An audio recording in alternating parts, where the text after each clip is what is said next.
ఇవాళ జోగి రమేష్ మరి ఆక్రమించుకున్నారంటే ఇవాళ ఆ గత ప్రభుత్వంలో ఎంత దుర్మార్గాలు జరిగినాయి ఒకసారి ఆలోచిద్దాం. ఇవాళ చూస్తూ ఉంటే అవినాష్ ఇవాళ పారిపోవడం, దేశం వదిలిపెట్టి పారిపోవడానికి కూడా ఇవాళ ప్రయత్నాలు జరుగుతున్నాయి. లుకౌట్ నోటీస్ ఇవ్వడం వల్ల మరి అతను మళ్ళీ తిరిగి వెనక్కి వచ్చారని చెప్పి తెలుస్తూ ఉంది. రోజా గారు ఏమైపోయారు? వీళ్ళందరూ కూడా తప్పించు తిరుగుతూ ఉన్నారు. ఎవరు తప్పు చేసినా తప్పించుకు తిరగలేరు. ఖచ్చితంగా వాళ్ళ మీద చర్యలు ఉంటాయి.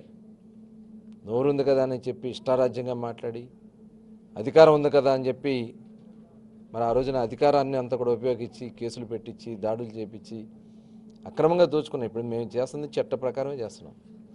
చట్ట ప్రకారం వాళ్ళు చేసినటువంటి దోపిడీని ఇవాళ చూపిస్తా ఉన్నాం.